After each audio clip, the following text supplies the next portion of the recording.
반갑습니다. 방구석 모비토크 지금 시작하겠습니다. 안녕하세요. 네, 오늘도 함께 하실 분들 소개하겠습니다. 안녕하세요. 저는 제시카입니다. 네, 저는 영석입니다. 영성님. 안녕하세요. 오늘은 은혜로 정했습니다. 감사합니다. 네, 반갑습니다.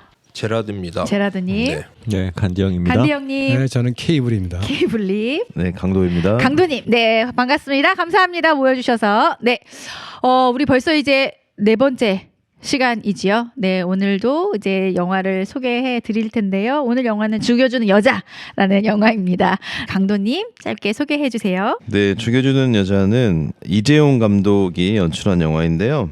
2016년 10월 6일에 개봉을 했고 12만 명이 영화를 봤습니다. 그러니까 우리가 보통 흥행한 영화는 뭐 100만, 200만 그렇죠. 이렇게 기억을 하는데 12만이니까 정말 볼 사람들만 그렇죠. 봤다 이렇게 생각할 수 있겠네요. 개봉한 해에 베를린 영화제 파노라마 부분에 초청이 됐었고 전 세계적으로도 많은 인정을 받았던 그런 영화입니다. 죽여주는 여자의 내용을 간단하게 말씀드리면요. 이제 영화에 가족을 이루는 사람들이 나오거든요. 그런데 가족을 이루는 사람들이 아주 전형적으로 차별을 받거나 보통 사람들과 좀 차이가 있다 이렇게 생각되는 사람들이에요. 트랜스젠더도 나오고 또 다리가 불편한 장애인도 나오고 또 코피노, 그러니까 코피노라면은 이제 우리나라 남자와 이제 필리핀 여성 사이에서 나온 아이들을 이제 코피노라고 하잖아요. 그런 아이도 나오고요. 이런 이제 사회에서 조금 주변부에 있는 사람들이 함께 가족을 이뤄가면서 또 벌어지는 이야기들이라고 할 수가 있겠습니다. 네, 이 영화가 이 삶과 죽음 그리고 이 시대의 어떤 소수자들의 인생을 좀 다룬 영화여서 보는 내내 좀 묵직한 울림이 있었던 영화였던 것 같은데요. 다들 어떻게 보셨는지 좀 영화 보신 소감들 좀 한번 나눠볼까요? 우리 영성님 어떻게 보셨나요? 네, 드라마 같은 이미지가 자연스럽게 진행되는 걸 보면서 그러면서 한편으로는 사람 사는 게 다 저렇다. 약간 마음이 무거워지면서도 일상인 것 같다라는 느낌을 많이 받았습니다. 저는 그래서 마음이 좀 무거워. 노년의 생활이 또 이런 세상의 흐름이 다 이렇구나라는 것을 많이 느꼈던 것 같습니다. 그러셨군요. 우리 은혜님은 어떠셨는지요? 저는 우선은 죽여주는 여자라는 이 제목을 듣고 제 안에 어떤 음흉함이 있는지는 잘 모르겠으나 사실은 보통 우리가 말하는 그런 죽여주는 여자 그거를 조금 머리에 떠올리면서 영화를 봤는데 이제 전반부는 그래도 좀 가볍게 좀 흘러갔지만 이제 후반부에 들어서면서 그렇죠. 진짜 마음이 너무 무거웠고요. 마음이 좀 가라앉는 그런 시간을 가졌던 것 같습니다. 그렇죠. 우리 제라드님 어떠셨어요? 네, 뭐 우선 배우들이 다들 연기를 잘 해가지고 되게 좋기도 했고 윤여정 배우가 했던 대사 중에 사람들이 뭘 아느냐 제대로 그 사람의 삶에 대해 제대로 알지도 못하면서 뭐 이런 애 저런 애 말만 한다 막 이런 얘기가 되게 와 닿더라고요. 뭐 저도 그렇게 살아왔던 것 같고 뭐 옳으네 그러네 저렇게 살면 되네 안 되는데 좀 거기도 정말 기가 막히게 모아놨잖아요. 그 주택에 사는 그쵸. 사람들이 정말 어떻게 저렇게 모여 살까 싶은 사람들만 모여 있는데 그렇게 살고 싶지 않은 삶들인데 또 안에서 일어나는 에피소드들을 보면 나보다 훨씬 선한 삶을 살고 있구나라는 생각이 들어가지고 부끄럽고 그냥 되게 겸손해지는 뭐 저러면 된다 안 된다 나름의 그런 신념이 있었는데 저렇게 살아도 되겠다 이건 아니지만 과연 옳고 그름의 기준에 대해서 뭐 이렇게 좀 다시 한번 생각해 볼 수 있는 되게 좋은 겸손해지게 만드는 영화였는데 근데 끝은 조금 의외기는 했습니다. 그랬어요? 결말이? 예, 그러니까 뭔가 그 전에 그런 다큐멘터리가 있었거든요. 거의 대학원 교수님 나온 가족이 무엇인가. 그러니까 피 한 방울 안 섞였지만 평생을 서로 의지하고 같이 살면 저들은 가족인가 아닌가 막 이런 다큐멘터리가 있었는데 많은 사람들이 가족이다 저건 둘이 아무 뭐 혈연 관계가 1도 없어도 저 둘은 가족이라고 봐야 한다고 하고 대답들을 하고 저도 그렇게 생각을 했는데 그 주택에 그 모여 모여 사는 사시- 사람들이 네. 말은 막 네. 거칠게 하면서도 뭐 재계약 안 할 줄 알아라 막 하면서도 서로 그쵸. 제일 힘들 때 옆에서 도와주고 하는 걸 보면서 야 저게 가족 아닌가라고 생각을 했는데 마지막에 무연고로 그 납골함이 그 창고 같은데 얹어져 있는 걸 보고서 아 역시 세상은 혼자 사는 거구나 뭐 이런 냉혹한 현실을 좀 느끼면서 끝나서 약간 그건 좀 개인적으로는 좀 아쉬웠습니다. 찾아올 줄 알았거든요. 이웃들이 그래도 찾아와서 이렇게 뭐 장례를 치러준다. 그 이후에 찾아갔대요. 후문이 그렇습니다. 네, 그냥 어쨌든 뭐 아름답게 마무리를 해야 되니까. 재밌게 봤습니다. 예, 보기 드물게 우리 제라드님께 호평을 받는 영화입니다. 굉장히 쓴소리 하시는 분이거든요. 네. 이 영화는 여러분들 보실만합니다. 우리 케이블님 어떻게 보셨나요? 저는 그 두 번을 봤어요. 두 번이나 처음 보셨군요. 봤는데 네. 그 흔히들 우리는 인간 태어날 때 믿는 사람 입장에서 보면은 하나님 무슨 뜻이 있다고 그러잖아요. 그럼 저 배우 그 죽은 그분한테는 하나님의 뜻이 뭐였을까?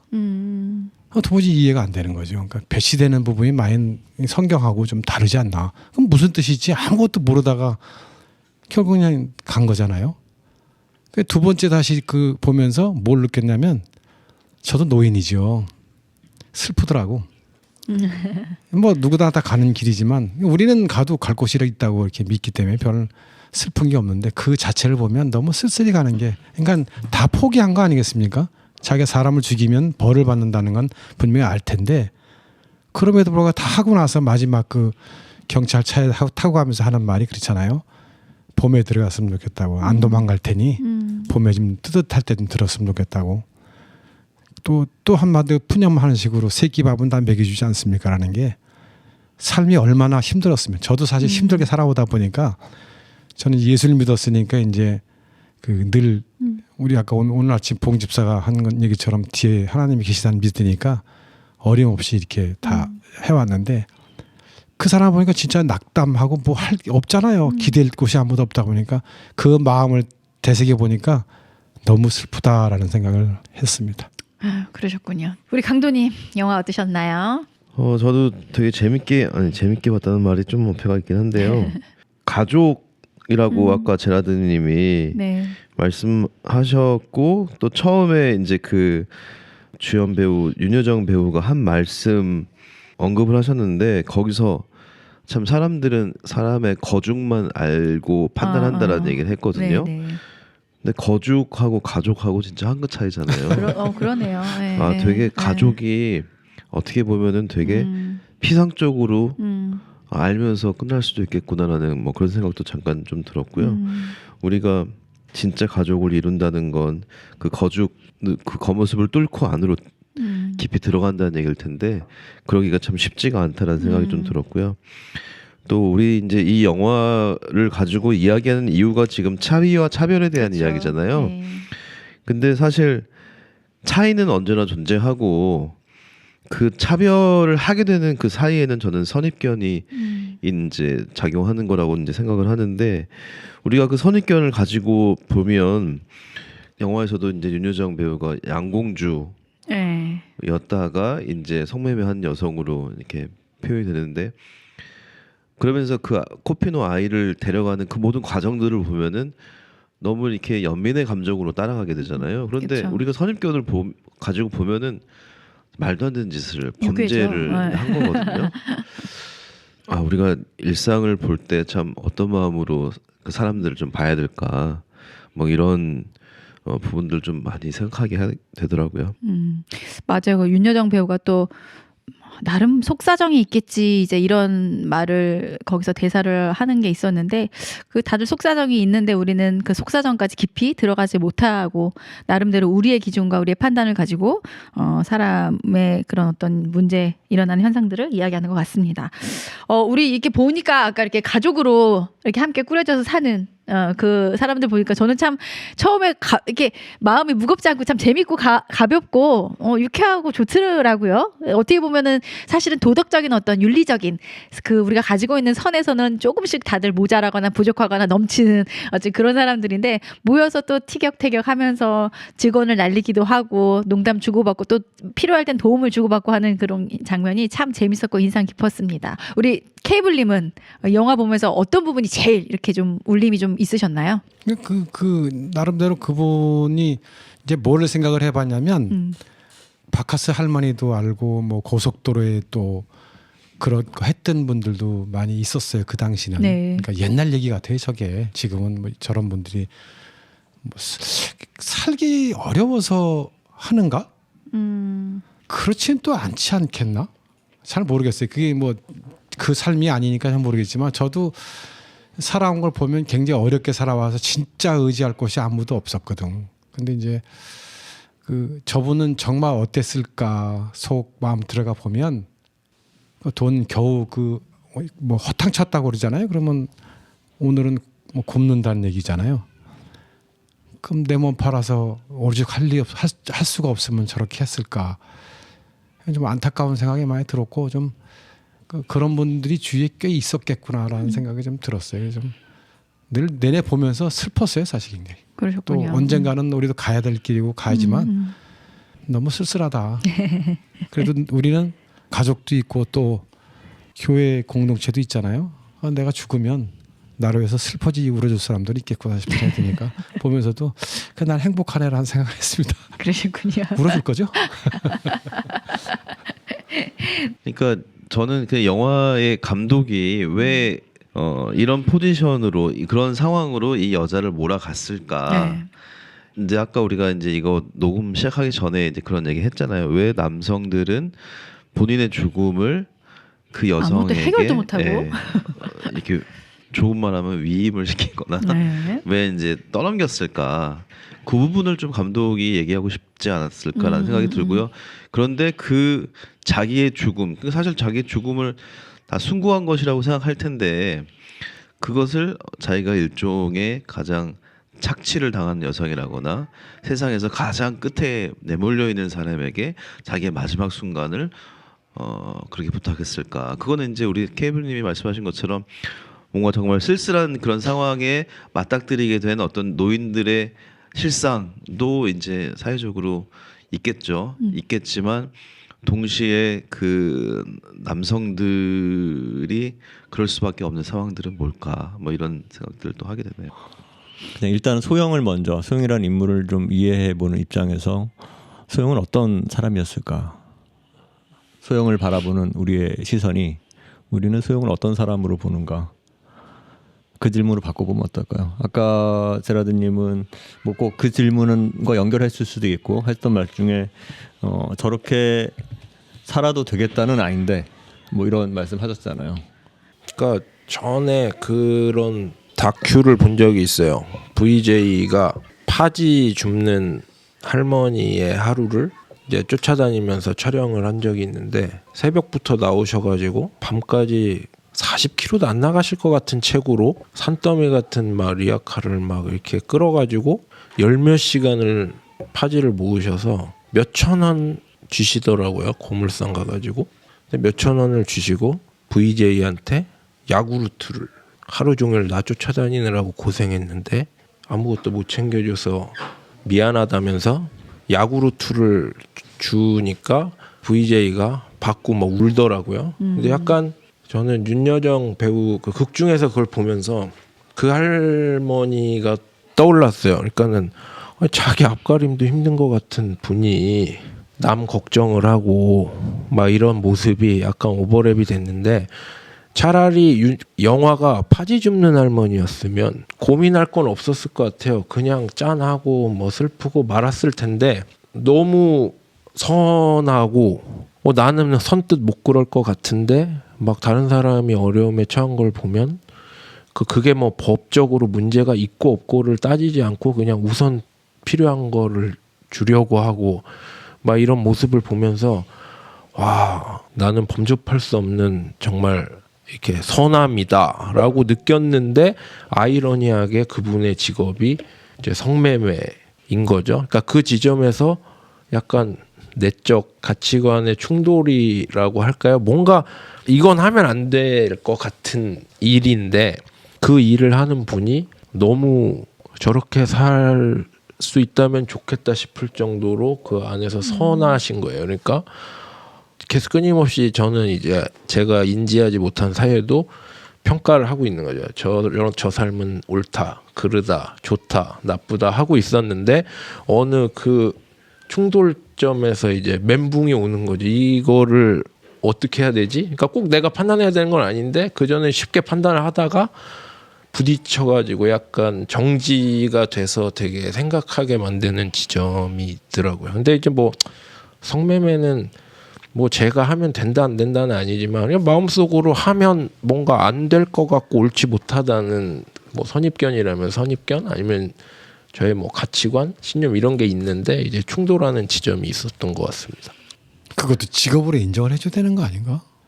독일 갔더니요 프랑크푸르트역 앞에가 다 그런 데예요. 네. 공식적으로 나라에서 허가를 해준 거거든.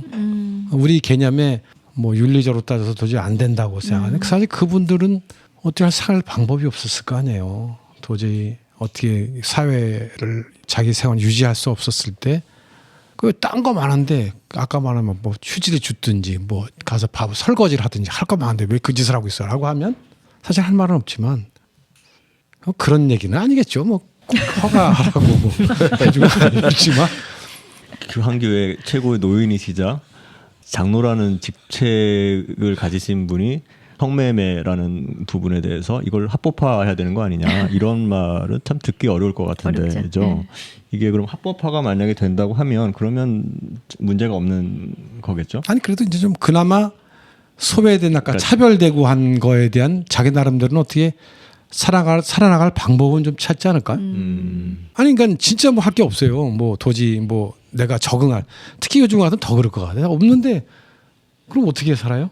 나라에서 뭐 혜택을 주는 것도 사회 보장제도가 잘 돼 있어가지고 하는 것도 아니고 그러면 돈이 없으면 지금 죽는 세상 아닙니까? 뭘 할 수도 없잖아요. 지금은 옛날에는 좀 옆에서 뭐 이렇게 좀 가능했었는데 지금 그것도 안 되면 막막하겠다. 정말 살기 어렵겠다. 죽고 싶겠다 싶은 생각이 들더라고요. 우리 저기 은혜님은 어떠셔요? 일단은 글쎄 저는 이 세 노인의 죽음을 보면서 충분히 그 사람들의 마음은 이해는 가는데 정말 앞에 케이블님의 말씀처럼 스스로도 충분히 선택할 수 있는 길이잖아요. 근데 정말 끝까지 죽는 순간까지 너무 이기적인 거 아닌가 사람이. 자기는 가서 편할 수 있으나 그 일을 행한 이 소영님의 삶은 얼마나 고민이 많을 것이며 또 범죄자의 길을 갈 것이라는 생각은 전혀 안 한 건지 그게 좀 굉장히 마음이 쓰이더라고요. 그 부분이. 아, 인간이 참 끝까지 이기적이구나. 이런 부분도 조금은 생각해 봤습니다. 소영님의 삶에서는 또 어떻게 생각을 하셨나요? 소영의 삶. 아마 제가 이제 그런 입장이라면 아마도 평상시에도 그런 거는 너무나 제가 좀 이렇게 아니다라고 생각하는 삶이기 때문에 그런 삶을 살지는 않을 것 같아요. 이제 어느 댓글에 보니까 요양보호사를 하든지 휴지라도 줍지. 무슨 물론 이게 뭐 쉽게 한 얘기일 수도 있겠으나 저라면은 아마 그런 삶을 택하지는 않았을 것 같고요. 진짜 이분들이 말했던 조금은 더 이제 세상적인 눈으로 봤을 때 건전한 몸은 고달프더라도 뭐 어디 가서 설거지를 하더라도 그런 길을 택하지 않을까 싶은 생각도 들지만 근데 이제 이게 지금 영화 속의 그 소영님은 굉장히 그 일을 하면서도 뭐 모르겠어요. 속마음은 어떤가는 모르겠으나 뭐 크게 뭐 그래도 굉장히 밝은 면도 보이고 너무 굉장히 유쾌한 모르겠어요. 그분의 이제 연기가 그걸 돋보이게 한 건지 모르겠는데 굉장히 좀 밝고 유쾌하더라고요. 그게 가능한 건가 싶기도 하고. 또 한 가지는 이제 반대로 또 아까 말씀드린 거 반대 하나는 뭐냐면 제일 쉬운 방법이거든 그게. 돈 벌기 제일 쉬운 방법이에요. 그러니까 어떻게 생각하면 아까 뭐 하신 말씀보다는 사실 여성분들이 젊었을 때 그분이 이제 지금은 나이 늙었지만 젊었을 때 돈 제일 빨리 벌 수 있는 방법이 그 방법밖에 없거든요. 그 방법이 제일 좋거든요. 그래서 아마 선택한 게 아닌가 하다 보니 이미 생활이 젖었으니 가서 설거지 할 수 있어요? 못하지. 근데 영화 내용 중에 보면 폐지 줍는 할머니가 지나가는 걸 곰곰이 이렇게 쳐다보는 장면이 나거든요. 이렇게 소용분이. 근데는 그러면서 저 짓은 못하겠고 그러거든요. 저 짓은 맞아요. 못하겠고. 예. 그러면서 하루에 3만 원 그거 3만 원이었잖아요. 싸게 3만 원 해준다고 그러잖아요. 이런 걸 보면 이분은 그냥 어떻게 보면 자기 삶의 생계 유지에 의한 그 직업이라고 그분은 생각을 한 것 같아요. 그래서 자기의 생각과 감정 이런 거 무시하고 살기 위해서 그냥 거기에 들어가지 않았나. 돈 벌기 제일 쉬운 방법이에요. 제일 빠르고 많이 벌 수 있고 지금도 마찬가지고. 근데 그게 쉬운 방법도 아닐 것 같은 게 그 여자분의 지금 그 영화상의 나이가 60부터 시작해서 지금 65세가 됐는데 그게 그 일이 그렇게 쉬운 일일까 싶은 생각도 들더라고요. 근데 그동안 뭐 했나 돈 많이 벌어서 모아놓지라는 생각도 했어요. 근데 이제 사실은. 그분이 50년생이잖아요. 그분이 50년생이고 그 양궁주 시절이 이제 70년대랄 거란 말이에요. 그러면 이제 20대 때 선택을 한 건데 거기 잠시 보키라는 인물이 나오잖아요. 보키도 같이 미군 무대에서 이제 있었던 사람인데 그분은 이제 결국 다른 선택을 했단 말이에요. 그러니까 그분은 그러니까 같은 직업에 있다가 다른 선택한 사람도 보여주고 이 소영이라는 분은 계속 이 선택을 해왔던 거죠. 그러니까 이제 본인의 선택에 의해서 이제 그 삶을 산 건데 저는 이제 그 안락사 시켜주는 부분에서 안락사를 시켜주는 아주 대표적인 영화가 그 코치 카터라고 밀리언 달러 베이비라는 영화가 있거든요. 거기 보면은 이제 그 클린트 이스트우드라는 아주 할아버지 지금 이제 90세 된 할아버지인데 자기가 키운 여성 복서가 있어요. 근데 그 여성 복서가 완전 몸이 이제 게임하다 만신창이가 돼가지고 거의 죽을 상황에 이제 처하거든요.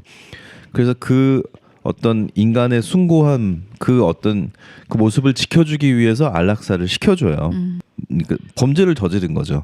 그 이제 생명선을 뽑고 이렇게 이제 병원을 나오는 그런 장면이 있는데 되게 비슷해요. 여기서도 이제 근데 밀리언 달러 베이비에서 클린트 이스트우드가 그 안락사를 시켜줬을 때는 아 정말 이건 위대한 사랑이다 이런 느낌이 들었는데 여기서 소영이 이렇게 했을 때는 사랑이라기보다는 뭔가 자기 희생 같은 느낌이 저는 좀 들었거든요.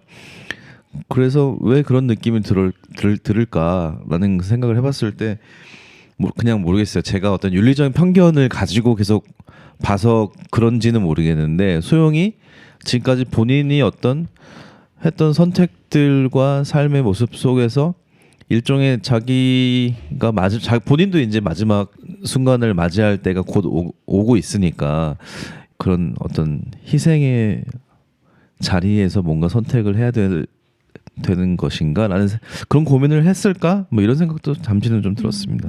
소영에 대한 얘기를 좀 더 했으면 하는 건 네. 결국 이 영화를 끌고 가고 시작부터 끝까지 이제 소영이라는 한 사람을 따라가는 그쵸. 거잖아요. 그 사람을 먼저 얘기하고 그리고 그 사람을 우리가 어떻게 보고 있고 또 어떤 식으로든 지금 그 사람에 대한 이야기를 하면서 그 사람을 평가하고 있고 또 나와는 또 어떻게 같은지 나와는 어떻게 다른지 그런 이야기를 하는 와중에 그 안에서 지금 몇 가지 나온 이야기들이 좀 있는 것 같거든요. 처음에 이제 제라드님이 시작했을 때 굉장히 그 사람 소영이라는 사람이 한 행동은 굉장히 선한 그런 행동이었는데 불구하고 내적인 갈등이 일어난다고 했을 때 그 사람이 한 일에 대한 어떤 부정적인 그쵸 네, 있는 거죠. 앞에 그 사람 한 인물이 한 선한 행동과 그 사람이 먹고 살기 위해서 직업적으로 선택한 그 어떤 성매매라는 그 일이 서로 잘 어울리지 상충되는 않는다. 거죠. 충돌한다. 그러니까 이건 아니다라는 마음이 부딪혔던 것 같거든요. 그리고 은혜님도 말씀 뭐 비슷한 맥락이긴 하겠지만 거기까지는 아니더라도 적어도 내가 그 상황이라면 나는 그러지 않겠다. 뭔가 나는 좀 더 뭐 건전하다고 하면 건전할까? 어떤 식으로든 간에 어떻게 표현됐든지 간에 그 소영이 한 일에 대해서 어떤 윤리적인 혹은 신앙적인 여러 가지 개인적인 경험 안에서 그것을 평가하고 있는 것 같고 또 다른 한편에서는 저는 잘 모르겠어요. 그게 폐지를 줍는 일과 우리가 흔하게 말하듯이 뭐 식당에서 뭐 설거지를 하는 일과 성매매 가운데 성매매가 정말 더 쉬운 일인지 저는 그렇게 상상이 되진 않지만 거기에 대해서 우리가 그게 제일 쉬운 거야 이렇게 이것도 어떤 의미에서 그걸 해보진 않아서 잘 모르겠지만 그렇게 평가하고 있다는 거잖아요. 그 중에 한 가지가 지금 이렇게 자연스럽게 떠오르는 것이 도덕이라는 개념인 것 같아요. 우리가 그쵸. 이 한 인물에 대해서 도덕적으로 그것이 옳다, 건전하다, 혹은 뭐 그것이 뭐 좀 더 편안한 쉬운 돈벌이다, 아니다. 뭐 이렇게 평가하고 있는 것 같거든요. 그 부분을 조금 더 얘기 나누면 좋을 것 같은데 혹시 소영에 대해서 아니 근데 아까 케이블님이 쉽게 그 버는 방법에 이걸 잠깐 어떻게 보면 오해 소지도 있을 수 있는 방법인데 제가 생각하기에 케이블님이 말씀하신 거는 쉬운 방법이라기보다는 쉽게 빨리 많이 벌 수 있는 방법이다라고 말씀하신 것 같아요. 그렇죠. 그러니까 네. 지금도 그 사회면에서 이렇게 보면요.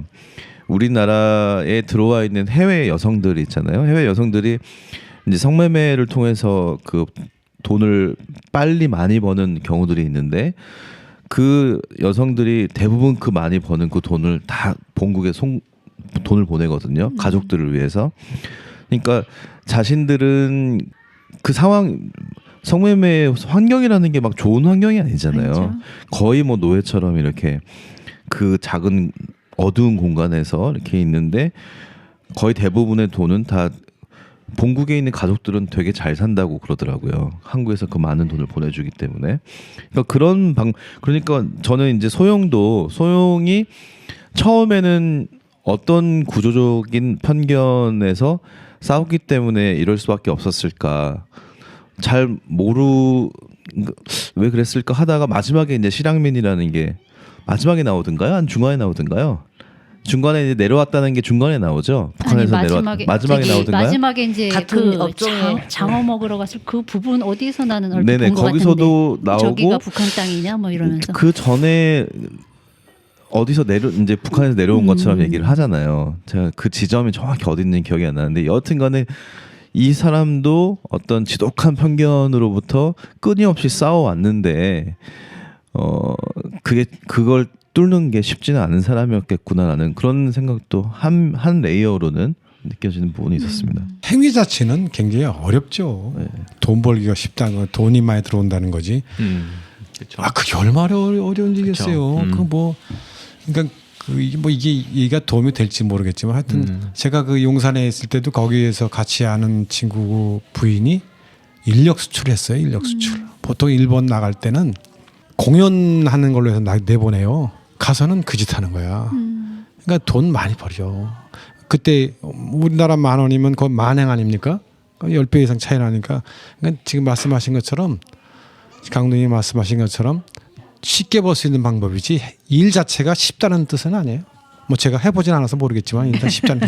그게 하여튼 로마 가면 로마법을 따라야 된다는 것처럼 우리나라는 그건 성매매입니다. 안 되는 거거든요. 100% 안 돼. 다 한 사람이나 받은 사람이 다 처벌받아요. 우리나라에서는 안 되는 건 맞습니다. 법적으로 그렇다는 거죠.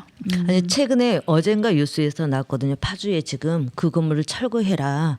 그래서 이렇게 대면을 했거든요. 이제 시청 직원들하고 이렇게 대면을 했는데 거기 내용 중에서 다른 직업을 찾는 게 어떻겠느냐 이랬는데 나라에서 보상을 해주겠다 얼마 이주하게끔 해주겠다는 듯이 자기네들 그 돈 받을 이유가 없다. 그러면서 그분들은 또 당당하게 우리의 직업이다. 직업으로 받아주라 이렇게 계속 강조를 하면서 계속 결점이 안 나오고 계속 법을 대립해서 만들어야죠. 뭐 끝나더라고요. 합법을 아까 그 공창 말씀드렸던 것처럼 합법을 해주든지 아니면 안 되겠지. 현재 법으로는 안 되는 거죠. 근데 도덕적인 면이 또 거기에 그분은 결여되니까 생계니까. 생계긴 하지만 도덕적인 면과 또 부딪히니까 그게 우리가 양면이 사실 있는 것 근데 같아요. 이 사회에서 돈 벌면서 도덕적인 거에 배반하지 않는 일이 뭐가 있을까요, 사실은? 근데 유일하게 그쵸. 참 도덕적 잣대를 굉장히 날카롭게 되는 것이 그것인 것 같아요. 적어도 소영은 자기가 먹고 살려고 하는 일이어서 부끄러움은 없다라고 네, 맞아요. 말하잖아요. 인터뷰 안에서 그랬던 것 같아요. 네. 그분들 그게- 다 그래요. 그분들도 다 그렇다고. 아니 그 일을 하시는 분들 다 그렇죠. 근데 여기에 소영님은 양공주로 살면서 생활을 이제 일반적인 가정으로 꾸려가려고 했지만 폭력이 있었기 때문에 이렇게 또 된 거잖아요. 내몰린 거잖아요. 네. 그래서 평상시에 했던 몸에 배웠던 것들도 쉽게 우리도 그러잖아요. 다른 직업을 찾기에는 어려움 많잖아요. 약간 두려움도 있고 했던 걸 다시 하는 거는 더 경력이 있기 때문에 더 유능하게 또 일을 할 수도 있는 건데 거기에 비할 수는 없지만 이분도 그런 고민을 많이 했을 것 같아요. 소영이라는 분은. 근데 본인의 삶은 이게 자기도 병도 걸리고 시선도 안 좋지만은 이거는 하나의 생계일 뿐이었고 어떻게 보면 생계였을 뿐이고 또 죽여주기 잘해 또. 또 그러면 죽여주는 서비스. 근데 그러면서도 그 주변의 사람들이 필요한 것들을 또 채워주는 역할을 하더라고요. 보니까 꼬마를 돌봐주고 그분들의 고독사를 시켜달라고 했을 때 어떻게 보면 그분들이 제일 간절하게 원하는 거잖아요. 간절하게 원하는 거 본인을 완전히 다 내주면서까지 그걸 해주는 것을 보면서 자기가 과연 결과에는 어떻게 될 줄도 알면서도 그분들 입장에서 다 해결해 주더라고요. 저는 그걸 보면서 아니 이게 맞는 건가. 그러니까 그 지점이 이 영화가 평가를 받을 때 되게 약간 네. 논란이 되는 지점이에요. 그러니까 마치 주변에 있는 사람들을 다 도와주고 헌신적으로 자기를 내어줄 때 그 동기가 뭐냐 이 여성에 대한. 그런데 또 이 여성은 자신의 어떤 과거의 행위에 대해서 상당히 떳떳하게 자기의 선택적으로 자기가 이렇게 해온 것처럼 묘사를 한단 말이죠. 그런데 또 여기서는 되게 왜 희생적인 모습을 보여줘야 됐을까? 이 두 부분에서 그 약간 상충된다고 할까요? 그런 평가가 있었던 것 같아요 당시에. 한편으로는 또 그렇게 생각해. 그 사람이 선택한 길이야. 이 글을 가기 위해서.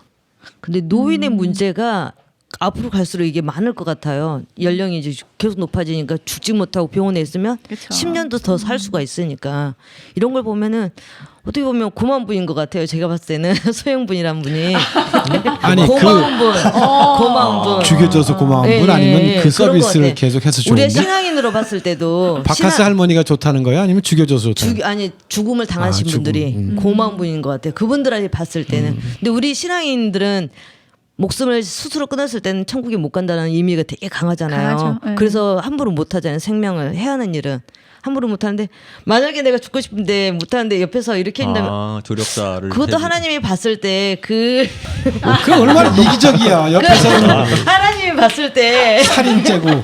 나는 안 죽여. 나는 내가 안 죽은 거야. 이 사람 죽여줘서 죽은 거야. 아니, 약간 그런 면도 약간 생각이 약간 들기도 하더라고요 저는. 이렇게 법. 죽고 싶어도 죽어서도 못 이기죠. 죽는데 죽기 전에도 이기죠. 뭐야. 손 안 대고 코프는. 그러게. 그런 싫다. 근데 병문안을 오잖아요. 자식들이 손주들하고 와서 상상도 없을 얘기가 거기서 이루어지잖아요. 그러면서도 음독사 딱 한 걸 알면서도 예, 그렇죠. 부검도 안 하고. 부검 안 하겠다. 그냥 마무리 짓겠다. 이렇게 하는 거 보면 너무 슬프잖아요. 이게 이게 거기서 현실인 것 같아요. 나는 노인 너무나도. 돈 있으면은 꼭 지고 있다가 다 쓴 다음에 가야 되겠구나 싶어요. 조회 소용 하나도 없는 거. 그 새노인이 다 이해는 가는데 이해가죠. 이제 그 일본의 죽임을 세비송. 당한 그 세비로송 제가 이제 뭐 여러 개를 찾다 보니까 일본 말로 신사복이 세비로래요. 그리고 또 그 영국 세비로? 쪽인가 그 정통 양복을 만드는 거리가 있는데 그 거리가 또 뭐 세비로송이래. 그러니까 이 어르신이 이제 어떤 어르신이라는 게 이 이름을 통해서 나타나는 거잖아요. 그리고 윤여정 씨가 왔을 때 나 냄새나 뭐 이런 어떤 표현들 정말 자기 자신을 굉장히 이제 지난날 살아왔던 거기서도 표현하잖아. 뭐 이렇게 윤여정 씨와 관계를 가졌을 때 많은 이렇게 서비스 돈도 얹어주고 굉장히 좀 매너도 좋고 그러셨던 분인 것 같은데 그런 분이다 보니까 더 그 자기 어떤 삶이 더 비참하게 느껴지지 않았을까. 참 안쓰러운 부분도 있는데 쉽게 말해 단골이었던가 봐. 그거 아닌다면 그렇게 관심을 가진 이유가 없잖아. 근데 그렇죠? 이제 있어. 그 소영의 대사에서 참 나한테 잘해줬다라는 표현을 그러니까. 몇 번 해낸 것 같은데 이제 그러니까 그걸 통해서 보면 어떤 이들은 홀대했겠죠. 그렇죠. 이제 쉽게 돈을 주고 서비스를 받으면서 그냥 가치 없게 여기는 분들도 참 많았겠는데 그 중에서 자기를 인격적으로 대해줬던 분이 그 세브르송이 아니었을까. 그렇기 때문에 가지 않았을까라는 생각도 해봤습니다. 근데 그 마지막 그 또 수면제를 먹고 이제 같이 이렇게 죽는 묻죠. 모습을 지켜봐 달라고 한 분도 굉장히 신사적인 것 같고 또 나름 괜찮은 어르신 같은데 어쨌든 그분도 예전에는 단골이었다고 표현이 되잖아요, 이 영화 속에서. 근데 이제 윤여정 씨한테 이제 죽음을 부탁하기 위해서 이제 이런 어떤 시간을 가질 때 한 글자가 나왔던 것 같아. 난 왜 안 나오냐 그러니까 요새 나는 이제 나가도 그 짓을 못해. 남자 고시를 못한다. 못한다. 그러니까 어쨌든 말 표현이 이 여인을 굉장히 뭐 그렇게 막 나쁜 여인으로 생각도 안 하고 이제 그 동안에 어쨌든 전화번호도 주고받을 만큼 그런 관계였는데 그 지시라고 표현하는 순간 이 어르신에 대한 내 마음이 딱 떨어지더라고요. 뭐 그렇게밖에 표현할 수 없지만 뭐 거기서 뭐 또 어느 고상한 단어가 필요하지 않지만 어쨌든 정말 그들이 하는 행위는 그 지신 것이구나. 지금까지 뭐 어떻게 그런 보면 마음도 네, 생각도 해봤습니다. 소영이 하는 일에 대해서 그 몸을 파는 성매매에 대해서 어떤 윤리적인 평가나 이제 그런 가치 평가를 하고 있는 와중에 생각해 보니까 계속 소영에 대해서 이것이 옳은가 뭐 이런 이야기를 하고 있었고 정작 그 어떻게 보면 성매수남들이죠.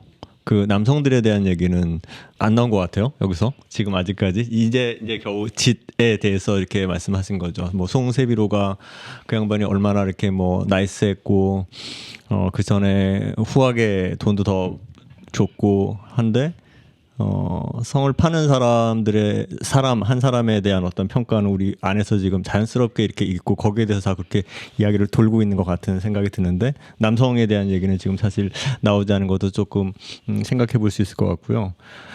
이것이 이제 아까 말씀하신 것처럼 합법이어야 된다. 뭐 법 이야기 나왔고 그 법과 그리고 우리 공유하고 있는 윤리적인 어떤 윤리적으로 그러면 안 된다. 법이 어쨌든 간에 뭐 이런 얘기가 나왔는데 이게 합법이 되면 그럼 괜찮은 것인가라고 얘기하면 바로 뭐 윤리적인 문제가 나올 건데 과연 그러면 신앙은 법과 윤리 사이에서 어디쯤 위치한 것일까요? 만약에 이게 합법이 되면 지금은 불법이니까 안 되겠죠. 시위할 거예요? 쉽게 시위하겠지. 안 되겠죠. 찔림이 없어지죠. 합법적인 합법이 되면 찔림이 없어지죠. 아니 그럼 배운 거 눈치가 다 없어지죠. 아니 그거보다도 배운 거가 다 적어도, 엎어지는 거잖아. 간음하지 말라 그랬는데 뭘 어떻게 하라는 거야. 그건 안 되는 거죠. 그러면 믿는 사람 입장에서 보면은 택도 없는 소리지. 안 되는 거야. 좀 전에 합법해야 그러니까 된다. 아니 합법해야 되면 그분들을 위해서 합법을 해야 된다 하지만 교회 쪽에서 봐서는 안 된다는 거예요. 교회는 안 그건 된다? 안 되는 거죠. 장로로서는 되지만 교회는 안 된다. 아니 저 장로도 안 되는 거지.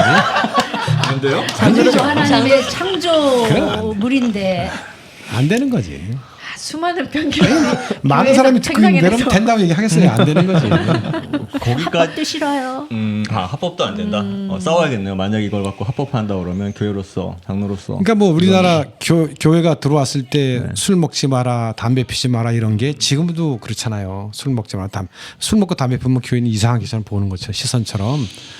뭐 그 나라는 예수 믿는 사람이 없겠어요? 독일은 예수 믿는 사람이 없겠어요? 교회가 없겠느냐고.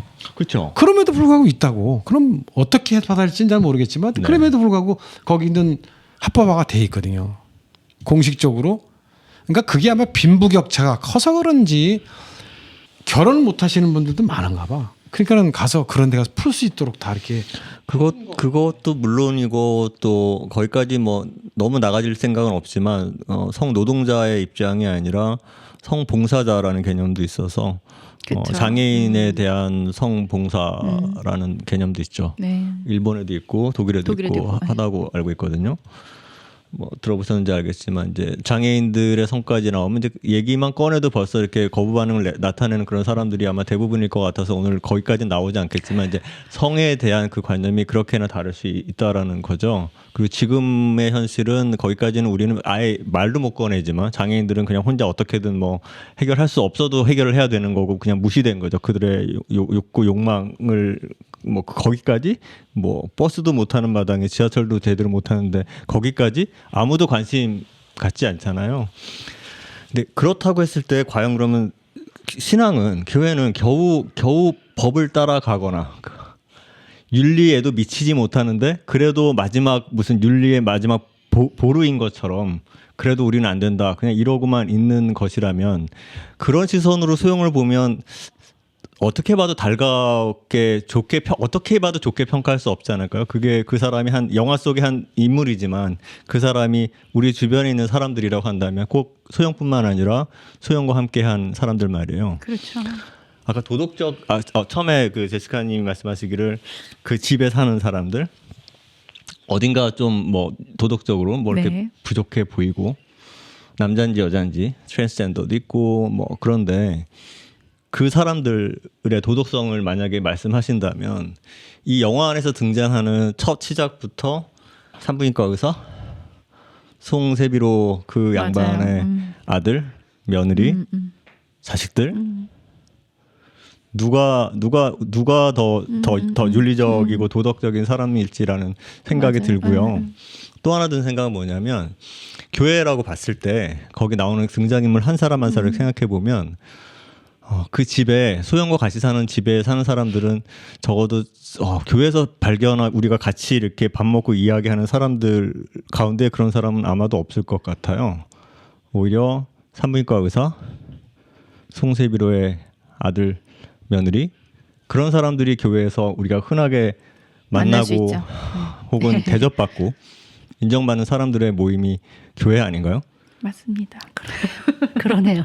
그렇지 않나요? 네. 그럼 우리는 그 영화 안에서 어떤 사람들과 가깝고 우리가 어떤 의미에서 그 사람을 이렇게 그들인 거잖아요.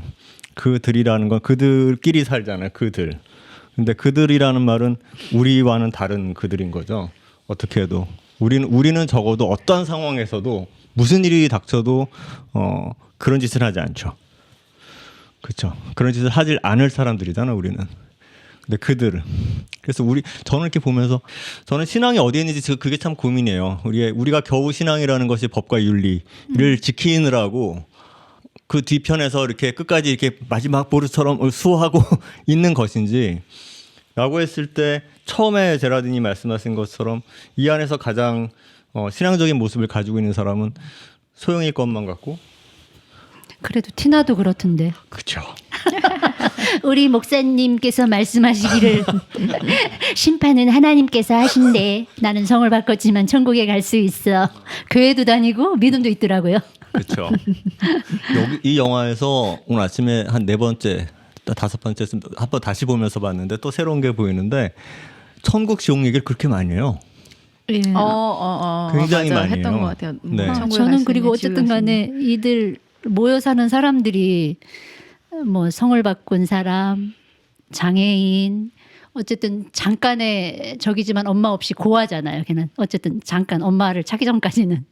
그리고 그 소영님, 하나님이 이분들을 위해서 오신 딱 그 장소 같은 어쨌든 이렇게 신앙하고 약간 시선이 이렇게 오버랩이 되면서 그 집 안을 자꾸 이렇게 보고 있더라고요. 저도 모르게. 그렇죠. 예, 네. 예. 소영이 많이 하는 말 중에 내가 미친년이지. 네, 처음부터 내가 미친년이지. 그래서 나는 용서받지 못할 거라고. 나는 끝까지 용서받지 못하고 나는 지옥 갈 거라고. 그 말 하잖아요. 거기도 신앙이 있었던 건가? 시중 저기 지옥이라는 돈은 거를- 절에 가서 바칩니다. 아 그렇죠. 아 맞아. 맞아, 그랬죠. 그랬어. 지옥을 간다고 그래도 거기도 그렇게 얘기했는가?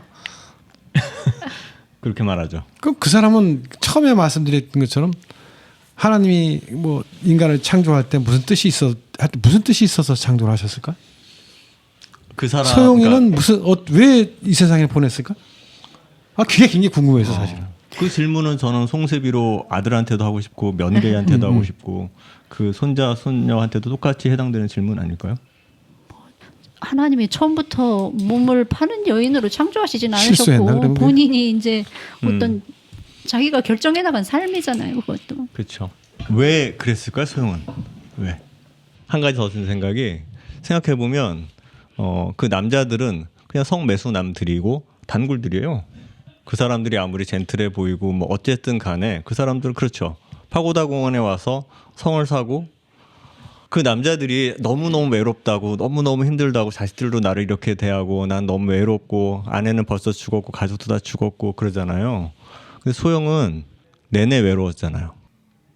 근데 여기에서는 성의 그런 행위들은 별로 중요하지가 않은 것 같아요. 제가 봤을 때는 여기에서는 중요하지가 않고 그 고독한 모습들 그거를 충족해주는 소영의 모습이 아니었나 저는 이렇게 보거든요. 어떻게 보면 위로자. 근데 성경에서 보면은 이제 가늠한 여자 돌로 치려했을 때 다 도망가고 없죠. 예수님만 남았잖아요. 이 모습을 보면은 우리가 봤을 때는 이 부도덕한 여인이 이 소영이란 여인이 도덕적이지 않고 이만큼의 죄가 있다라고 우리는 생각을 하고 있는데 과연 우리가 만약에 그 입장에서 하나님 앞에서 섰을 때 우리가 일상생활에서 그 죄 말고도 다른 죄를 짓고 있는데 비교했을 때 과연 이 소용만 나쁜 사람인가 이런 생각도 약간 들기도 하거든요. 그만은 아닐 거다. 이분 어떻게 보면 생기잖아요. 또 어떻게 보면. 그런데요, 제가 소영님처럼 어제 가서 그런 일을 하고 오늘 교회를 왔어요. 저를 대하는 어떤 시선은 어떨 것 같아요? 근데 겉으로 보기에는 우리는 알고 아니니까 있어, 다. 아니니까. 내가 다 알고 그런 줄 알고 있다면 있어. 알고 있다면 근데 못 나 와요. 어제도 그런 가서 분들은 워낙 철옹성 같아서 못 옵니다. 그렇죠. 그게 더 그게 더 예, 사실은 이런 질문 자체가 네. 불가능할 정도로 불가능할 거예요. 우리 뭐. 중에 있나요? 아니 뭐 우리 중에 가까운 교회만 해도 뭐 음. 늘 피켓을 시위하시기도 하고 뭐 아예 근처도 못 오실 거예요. 네, 저는 아까 말씀하신 게 되게 공감이 되는데요. 신앙의 영역은 어디까지일까? 교회가 무슨 말을 해야 될까? 아까 간재형님께서 말씀하셨는데 그 결국에는 어떤 행동 이건 해야 돼 말아야 돼. 그 10계명 같이 이건 해라 이건 하지 말아라 이것처럼 여겨지잖아요. 그런데 사실 소용의 영역은 do's and don'ts보다는 관계에서 일종의 구원자 역할을 해준 거잖아요. 그 남성들에게. 저는 되게 흥미로웠던 그 장면 중에 하나가 그 소영과 일종의 우리가 계속 단골이라고 불렀던 그 남자들과의 관계는 되게 인간적으로 이렇게 그려지는데 일반 남성 할아버지인데 운동하시는 남성 있잖아요. 그 남성분은 아니 몸 파는 년이구만 이러면서 가요. 이렇게 딱 맞아. 가면서 우리가 가지고 있는 어떤 윤리적인 잣대로 이 사람을 딱 단죄해 버리는 그 모습으로 딱 이렇게 보여주거든요. 그러니까 우리가 일반적으로 생각하는 그런 남성들은 그렇게 일종의 관계적인 당연히 어떤 관계로 그 판단하기 쉽지는 않은 상황이긴 하지만 그래도 그렇게 이제 보여준다는 거죠. 그 영화가 이렇게 선택적으로 이렇게 보여준다는 거죠. 저는 이제 그런 측면에서 그래도 끝까지 뭔가 그 사랑의 관계를 유지하려고 하는 그 소영의 모습이 어떤 우리는 나름대로 우리 신앙의 영역에서 우리가 좀 추구해야 되는 그런 부분이지 않을까 뭐 그런 생각은 좀 드네요. 그래도 저는 좀 전에 말씀하신 몸 파는 년이구만 이 부분에서 모르겠어요. 제가 워낙 이제 도덕적인 저의 나름 잣대로 그 씬을 봐서 그런지 굉장히 통쾌하고 좋더라고요. 할아버지가 그렇게 그랬어요? 말해주는 게 물론 굉장히 안쓰럽기는 했어. 그냥 그런데도 아무렇지 않으냐 이렇게 근데 있는 그 속마음은 아까 참 아팠을 건데 그걸 물어보셨잖아요. 내가 만약에 그런 사람인데 교회 왔으면 어떻게 나를 봤을까 이렇게 이제 물어보셨잖아요. 저의 베스트 프렌드가 게이거든요. 근데 그 베스트 프렌드이기 전에는 게이에 대한 그 생각, 제가 가지고 있던 생각, 그리고 이 사람과 친구가 된 이후에 저의 생각이 너무 달라지는 거예요. 그 사람은 똑같은 사람이거든요. 그리고 저도 똑같은 사람이고. 근데 이제 이렇게 되면 또 얘기가 안 돼요. 이게 죄니까 뭐 친구 됐다고 뭐 죄를 봐줘? 이렇게 되면 이제 얘기가 더 이상은 진행하기가 힘들고. 그러니까 그 관계 안에서 이 사람과 어떻게 내가 관계에 나가는가 이 변화를 내 스스로 주목하면서 결국 티나도 얘기했듯이 심판은 하나님이 하시는 거잖아요. 심판은 하나님이 하신다라는 그 전제하에 내가 이 사람을 대하는 나의 관계성이 어떤 식으로 변화하는가를 내 스스로 나를 들여다보면 저는 조금 더 답이 있지 않을까라는 생각은 좀 듭니다. 같은 말이라도 몸 파는 년인데 그렇게 말하면 되나? 그건 잘못됐다고 생각. 아니 그러면 남한테 상처를 주는 그런 말을 할까 싶은 생각이 들었어요. 같은 얼마나 그 사람 무안하겠어. 그거를 왜 같은 말이라도 전 됐습니다라면 그만일 걸 갖다 굳이 몸 파는 년 아니야? 그런 얘기할 필요가 뭐 있어? 전 됐어요라고 하면 되는 거지. 거부가 있었던 거죠. 거부가 있다 하더라도 어떻게 모든 잣대가 내 기준으로 얘기하는 거 아니에요. 아까 말했다 사람 어떤 사람이 무슨 상처가 있고 무슨 일이 있는지 모르잖아. 저 사람이 뭐 하는 사람인지 모르는데 그러면 이제 그 좀 괜찮은 사람 같으면 저렇게 말을 못 하겠죠. 상대방 알고 있으면. 내 분위기 있다 같으면 그런 얘기 못 하잖아. 서영님이 박대를 당하면서 좀 안쓰러움과 이 할아버지는 그래도 좀 정신이 올바로 박혀 있는 어르신인가? 이런 두 가지 생각이 막 아니 드는 장면. 우리가 뭐 교회 생활하든 뭐 사회 생활하든 말은 조심해야 되겠다는 생각이 들더라고요. 왜냐하면 아니 뱉어가지고 분명히 다른 반응이 나올 텐데 그걸 굳이 저렇게 얘기해야 되나 싶은 생각이 사실 나 보면 저는 그렇게 들었어요. 네, 그 욕한 사람이 기혼자인지 아닌지는 알 수 없지만 몸을 아주 열심히 가꾸고 계셨는데 네, 그분이 연애는 아주 연애 좋죠. 연애 좋다고 하죠. 연애는 좋다고. 근데 몸 파는 연애 싫다. 그럼 공짜로 달라는 네, 얘기였어. 그러면 그 사람이 그러네요. 뭐야 공짜로 달라는 얘기였어요? 그러네요. 안 팔면 나쁜 되는 놈이네. 거예요. 그러면 아주 참. 아, 깊은 의미가 있었어요? 그러니까. 그랬을 때 그 양반은 도덕심이 그래도 굉장히 도덕적인 사람인가? 공짜로 달라고 하는 그 사람은. 공짜로 달라고 안 그러신 것 같은데. 아니 그러니까 애인으로 만나느냐 아니면 연애는 그녀의 좋대잖아요. 거래가 있느냐 이건가? 죽여주는 여자라는 제목에 두 가지 이제 중의적인 의미가 있다는 걸 우리가 다 알고 있는데 지금까지는 이제 첫 번째 의미의 예, 죽여주는 여자, 두 번째 죽여주는 얘기를 좀 해봐야 될 것 같은데 성매매가 그렇게 걸리면 성매매가 더 나쁜가, 살인이 더 나쁜가? 살인 얘기를 지금 우리가 안 했죠. 사람을 무슨 관계가 있다고 그 사람들하고 그 단골 성매매 남들인데. 그 사람들과 어떤 관계가 있었길래 사실은 자기와 아무 관련이 없는 나와는 상관없는 심지어 직접 아는 사람도 아니고 아는 사람의 친구 그 사람들과 무슨 관계가 있길래 소영은 왜 그런 행동을 했을까요? 성매매가 죽여주는 첫 번째 의미 말고 정말로 죽여주는 사람으로서의 선택 그 소영의 선택에 대해서 좀 얘기해봤으면 좋겠거든요. 왜 그랬을까요? 그건 어떤가요? 그냥 좀 태생적으로 남의 부탁을 잘 거절하지 못하는 분들이 있잖아요.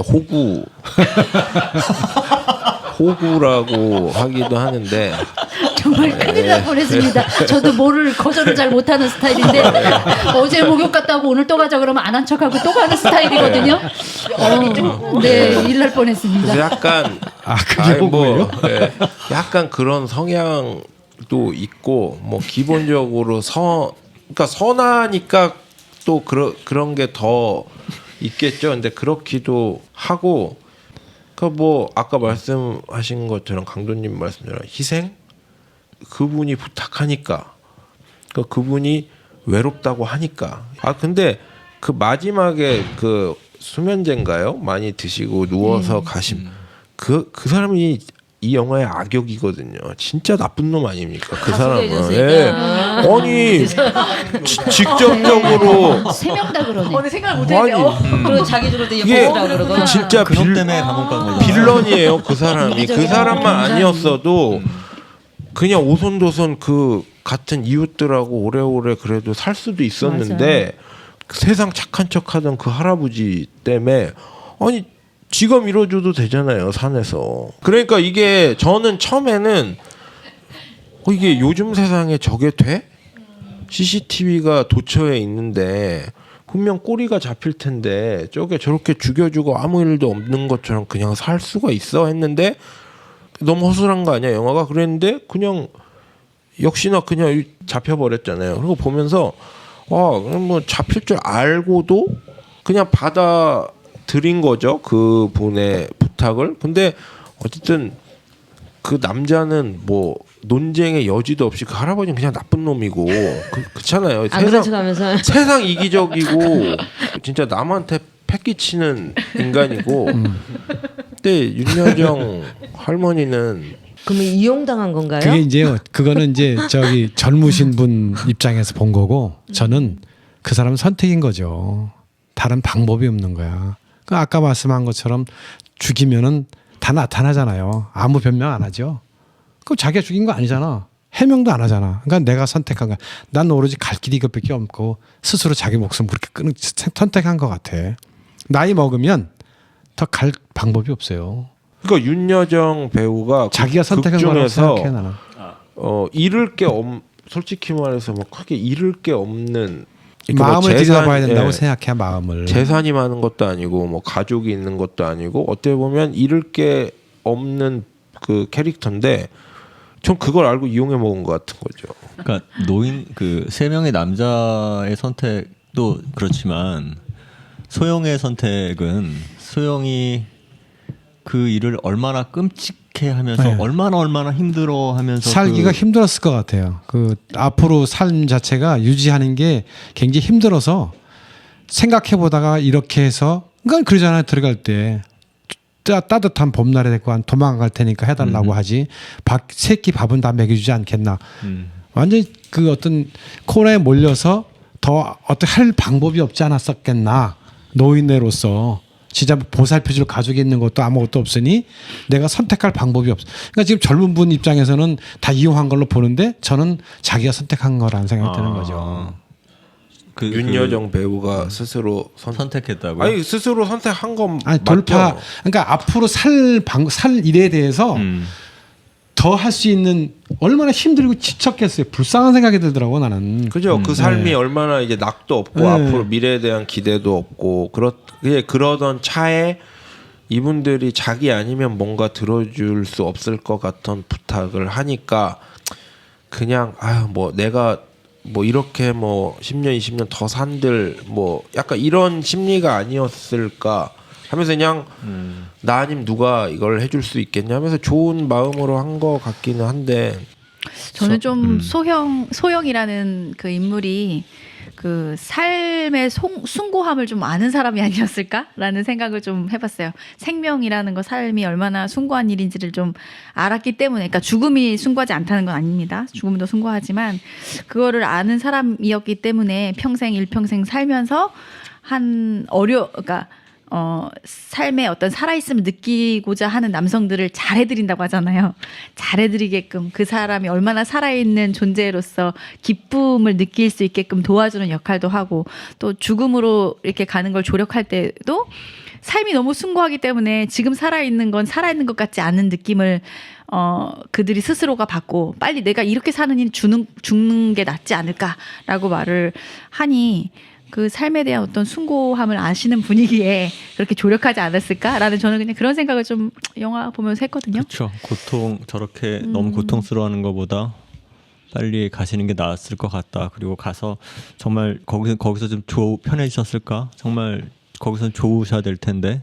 예, 그런 마음을 했을 때 그 말을 저는 그럼에도 불구하고 그 이면에 그가 그 과정에서 얼마나 고통스러워하는지가 너무 절절하게 보여서 그게 본인이 피할 수 없는 선택이었다라고 생각이 들지는 않고요. 그가 그렇게 선택했던 건 그 자신은 내가 미친년이지라고 말했지만 한편에서 그 끔찍함 또 겁나 왜 나한테 그래요 그러잖아. 왜 나한테 그래요라고 말하지만 그 안에 있었던 그 마음의 연민, 그러니까 한편으로의 죄책감, 연민, 그 사이에서 그 연민에 이끌려서 했던 행동이었다고. 그러니까 그걸 이제 어떻게 제3자가 보면 자기 희생이라고 말할 수 있을 것 같거든요.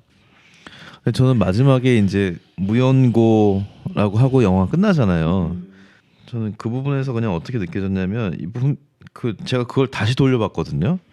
분명히 이분이 뭐 죽을 병에 걸린 것도 아니고 낯빛이 안 좋았던 것도 아니고 이 일이 없었으면 그냥 잘 살아갈 할머니셨어요. 제가 느끼기에는 생활력 있으시고, 네, 본인이 할 일 하시면서 잘 살아갈 사람이었는데 이 소영이 가족으로 생각하는 사람들로부터 일종의 사회가 이제 격리를 시킨 거죠. 그 가족으로부터 격리, 그 일종의 그 사랑 연대 공동체로부터 격리가 되니까 이분이 이제 밥 드시다가 돌아가시거든요. 그래서 이분은 진짜 사회가 죽였다, 사회의 편견이 죽였다라는 그런 생각도 좀 들더라고요. 그 무용고라는 가족으로부터 느낌이 격리당했다. 네, 딱 이렇게 무용고라는 게 딱 법적으로는 사회가 바라보는 법적으로는 무용고일 수 있지만 이분은 분명히 가족이 있었거든요.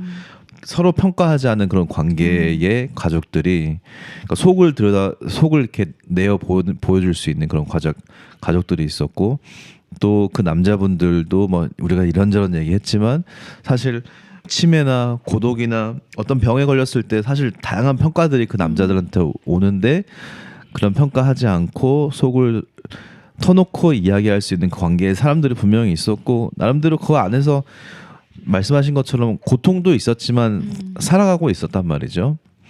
그런데 이제 갑자기 이렇게 돌아가신 거는 전 너무 좀 생뚱맞다는 느낌이 좀 들었거든요. 그런데 그게 참 그렇지 않나. 어떻게 하면 그럼요. 그렇게 모아놨을까라는 말 처음에 했었잖아요. 근데 어떻게 보면은 그 윤여정 소영이라는 분이 어떻게 보면 거기가 피난처가 아니었을까. 저는 감옥이 밥 3끼는 주니까 어떻게 보면 이 세상으로부터 단절됐지만 거기서는 또 쉼이 있잖아요. 나름의 또 감옥이 어떻게 보면 선택해서 가지 않았을까라는 생각도 들어요. 왜냐하면 거기 가면은 홀로 죽지 않아도 되고 주변에 사람이 있으니까. 그리고 장례도 치러줄 거고. 근데 그 영화 안에서의 사실관계를 조금 살펴보면 그러니까 거꾸로 해봐야 되는 거죠. 그가 피난처를 삼기 위해서 감옥에 갔다. 감옥에 가기 위해서 사람을 죽였다. 사람을 죽이기 위해서 뭘 했다. 이렇게가 되잖아요. 그거는 순서적으로는 그 영화 안에서는 좀 다른 의미지 않았을까 싶어요. 오히려 그런 상황이 어쩔 수 없이 벌어졌을 때 그가 그 무슨 감옥을 피난처로 생각하거나 아니면 그가 이 사람들 죽일 수밖에 없어서 그렇게 선택했다는 건 뭐 보는 입장에서 다르겠지만 그게 만약에 제가 보기에 연민이었다고 한다면 그 결과를 그가 받아들였다라고 봐야지. 그런 상황을 받아들였고 그래서 그걸 도망가기 위해서나 혹은 피난처로 생각하는 건 아니었지 않을까. 이분은 이제 요청형 분들의 그 사람들의 그 어떻게 보면 호의였잖아요. 죽여주는 게 자비를 베풀고 호의였는데 그걸 통해서 자기가 간다는 거 알잖아요. 알면서도 한 거잖아요. 그런 거 보면 어떻게 보면은 저는 그렇게 생각이 들기도 해요. 밥 3끼는 주니까 또 이런 일들을 하지 않아도 되니까 그곳 가면. 그래서 뭐든지 처음은 힘든데 한 번 해보고 나면 2번, 3번은 아주 쉬워요. 지금 그게 하시는 영화 말- 대사죠. 영화에 나오지 않나요 그 대사가? 그런 거야? 나와요.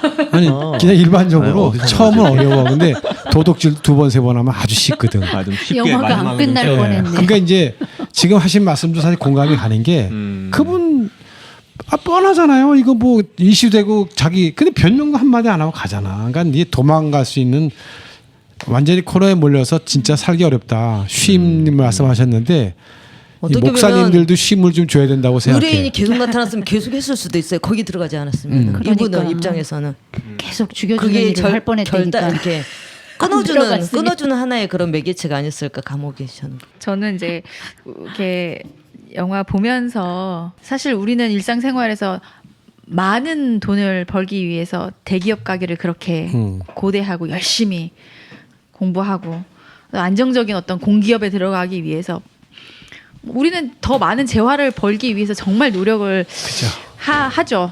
그리고 거기가 부도덕한 뭐 대기업이 도덕적인 데는 별로 없으니까요.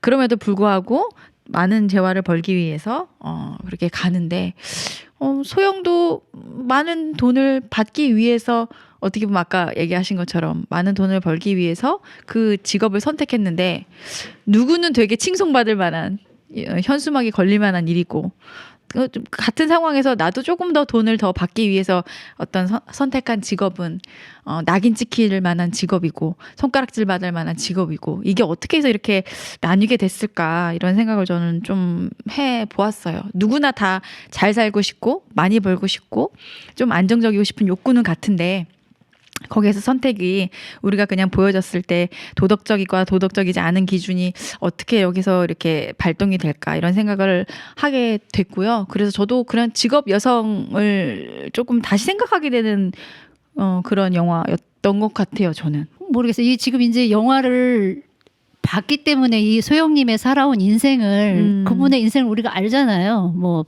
북한에서 넘어와서 어렸을 때 가정부로 공장으로 뭐 양공주로 지금은 이제 이렇게 성매매로 이런 삶을 살았기 때문에 그냥 모르겠어요. 이제 연민의 마음은 가요. 충분히. 근데 이제 제 도덕적인 어떤 이런 걸로는 여전히 좀 용납은 사실은 잘 하기 싫고요. 솔직히는. 만약에 지금 거기는 대부분의 이제 그분의 수요가 지금 다 이제 어르신들인데 만약에 이제 아까 말씀하신 대로 이제 합법이 됐어. 그럼 이제 또 과연 그 어르신들만 올까?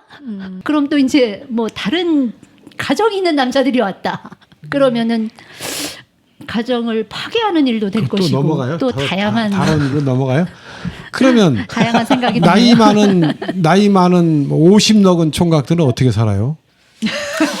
말문이 막히네요. 그러니까 왜냐면 아니 그게 그런 식으로 이제 사회가 뭐 책임지는 건 아니지만 하여튼 빠져나갈 길을 열어줘요. 아까 죄를 안 지키는 방법을 참 열어줘야 된다고 생각이 드는 거죠. 나이 먹은 사람들은 바깥 할머니 찾아가든지 안 하든지 젊은 50 먹은 총각들 그럼 어디 가죠? 너희는 평생 그럼 그쪽은 끊고 살아. 이게 참 어려운 얘기잖아요. 윤계상님의 그 대사가 생각나네. 손이 바쁘다고 요새. 아, 저 듣는 건 또 참. 우리 간디 형님 이 영화를 보고자 이렇게 추천을 하셨을 때 네. 우리가 그래도 생각해 보아야 할 부분은 어떤 부분일까라는 어떤 것들이 생각이 있으셨을 텐데 그런 건 어떤 부분이셨을까요? 그렇죠. 뭐 교회 아니던 교회 바뀌던 신앙이 있던 신앙이 없던 우리가 가지고 있는 도덕관념은 네. 지금 우리 안에서 이야기되는 것과 큰 차이가 없을 것 같아요. 네. 그 도덕, 윤리 이런 부분 앞에 우리가 가진 잣대인 거죠. 도덕관념이라는 우리의 잣대. 그 잣대가 신앙에 비추었을 때 어떤 힘을 발휘할 것인가 저는 궁금했어요. 이 영화 안에서 이한 사람 한 사람 봤을 때 그리고 아까 나온 얘기 중에 참 그 사람은 참 선하게 하는데 근데 그렇지만 저렇게 살아도 되겠다는 건 아니고 이런 말이나 계속 붙잡죠. 우리 끝까지 붙잡죠. 그러면 안 되는 그게 있죠. 마무리 가서도 그렇지만 항상 나오는 건 그거죠. 이걸 교회 안으로 가져왔을 때 그러면 신앙의 본질은 도덕인가? 우리가 도덕적으로 사는 것이 신앙이고 그것이 우리가 도덕적으로 살기 위해서 예수가 이 땅에 오셨나? 그래서 죽으셨나? 그 질문이죠. 저는 저렇게 살아도 되겠다는 게 아니고가 아니라 저렇게 살면 참 좋겠다. 한 사람 한 사람 떠올렸을 때 지금의 제 모습과 가장 닮아있는 이 극중 인물은 송세비로의 아버지 정도 될 겁니다. 근데 이 영화에서 오늘 설교의 말씀처럼 가장 낭비되는 인생 한심해 보이는 쓰잘데없는 누가 가자고 하면 가고 담배 한 값에 자기의 시간을 다 주고 도훈이죠. 저는 송세비로 아들에서 도훈과 같은 삶을 혼자서는 힘들겠고요. 소영과 티나와 이런 사람들하고 더불어 살면 그게 우리가 늘 말하는 하나님 나라의 모습과 가장 닮았다고 생각하거든요. 그런데 우리는 여전히 또 우리 안에 도덕을 가지고 아니다, 저건 아니다 라고 잣대를 들이밀죠. 그래서 저는 계속 생각하는 겁니다. 신앙의 본질이 뭘까? 신앙의 본질이 겨우 우리가 도덕적인 삶을 살기 위한 것이라면 그게 대체 바깥에 있는 사람들이 보기에 그게 기독교인이라고 말하는 사람들이 말할 수 있는 것이 성질이냐?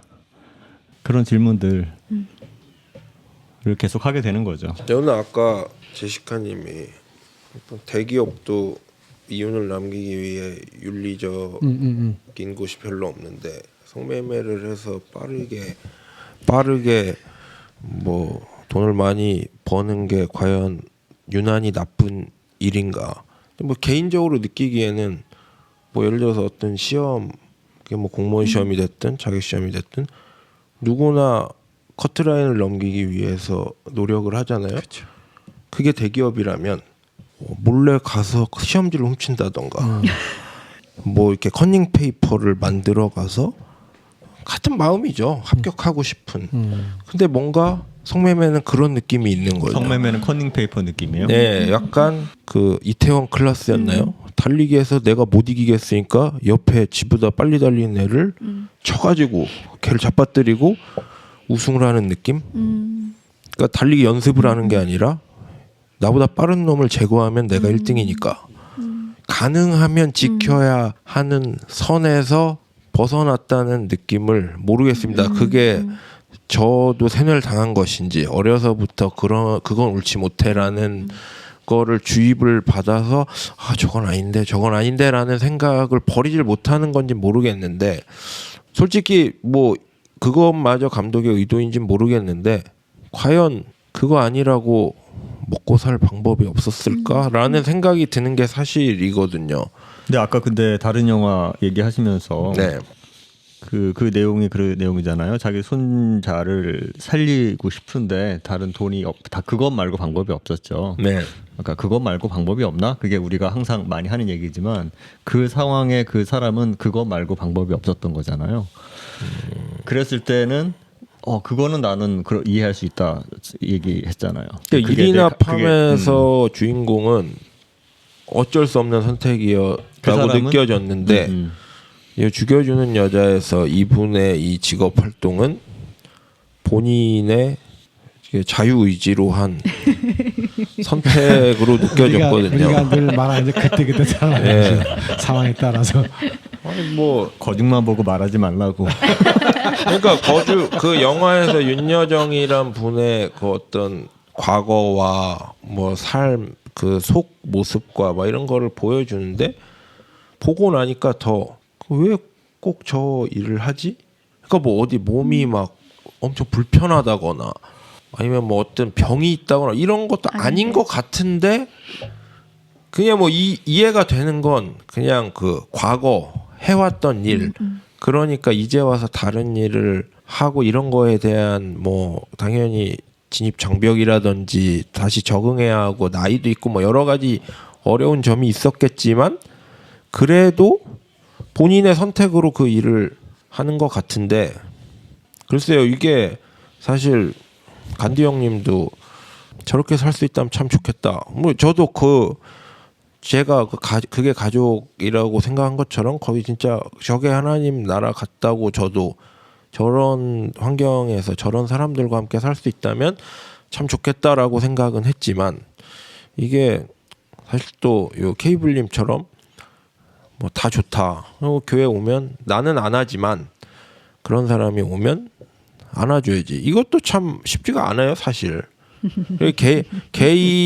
게이런 뭐 성소수자가 우리 교회 와서 안아주기만 해도 포용해주기만 해도 그 교회는 제가 볼 때 대한민국에서 상위 1% 안에 드는 교회라고 생각하는데 정말 흔치 않은 교회죠. 근데 저도 만약에 우리 교회가 그런다면 우리 교회 진짜 좋은 교회구나라고 생각할 것 같은데 제 아들하고 친하게 지내는 건 싫거든요. 그게 제 본심이에요. 오면 안아줄 수는 있지만 제 아이들하고는 거리를 유지해 주길 바라는 거죠. 그러니까 이것처럼 참 그래 포용해 주지 뭐 그러면 얼핏 들으면 이게 그럼 되겠구나 싶지만 이게 만약에 진짜로 일어난다면 거기서 또 조건들이 되게 많거든요. 이게 감수할 수 있는 것과 싫은 것, 못하겠는 것. 그러니까 참 일이나 팜하고는 또 다른 개인적으로는 다르게 봤어요. 그러니까 환경이나 여러 가지 그거는 죽여준 여자가 더 좋았는데 이입했을 때 나를 꼼짝 못하게 이렇게 궁지로 몰아넣는 느낌은 일이나 팜이 더 잘했다고 해야 하나요? 보는 사람을 꼼짝 못하게 만드는 거는 더 뛰어나지 않았나 어떻게 보면 생각합니다. 우리가 꼼짝 못하는 그 가족애라는 형태로 네. 구성되었기 때문이 아니었을까요? 그렇겠죠. 그렇죠. 근데 참 차라리 죽여준 여자도 뭐 예를 들어서 같이 사는 티나나 누가 당장 죽게 생겼는데 뭐 돈이 필요하고 이 윤여정 씨가 어쩔 수 없이 그런 선택을 해야 하고 막 이랬다면 또 다르게 생각했을 수 있죠. 그래도 성매매는 이렇게 생각을 못했을 수도 있어요. 일이나 팜처럼 몰아놓고 구석에 못 도망가게 몰아놓고 그런 상황을 딱 줬다면 어떻게 해야지 뭐 어떡하겠어라고 생각했을 수도 있는데 뭐 일부러 의도적으로 그런 건지 모르겠지만 죽여준 여자는 그게 계속 걸린 거예요. 직업이 걸립니다. 직업이 솔직한 마음이 이래. 직업이 걸려요. 그냥 리어칼 끄셨으면 그냥 마냥 아름답고 말았을 텐데 그랬으면 지금처럼 막 머릿속에서 막 그러진 않겠죠. 충돌하진 않겠죠. 그러니까 말씀하신 대로 우리의 요구죠. 내가 좀 납득돼야 되니까. 납득돼야지. 사람마다 받아들이기가 틀릴 거예요. 그죠? 네. 아까 말씀하신 것처럼 창녀 가늠한 돌 던지라 다 도망갔다 그랬잖아요. 그죠? 그 당시에. 그럼 우리가 누구 돌 던져? 어디 던질 수 없죠.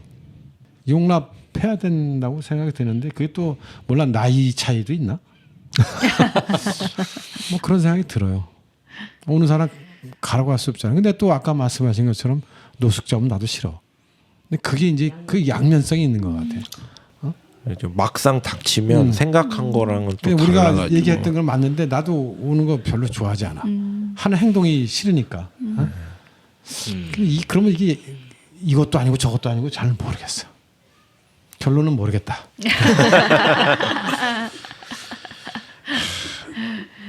모르는 것을 끝내야 되나요? 이 영화가 참 주는 물음과 또 우리가 해결해야 될 또 우리가 앞으로 짊어지고 가야 할 여러 가지 물음들은 참 많이 있는 것 같습니다. 그래서 수작이긴 하네요.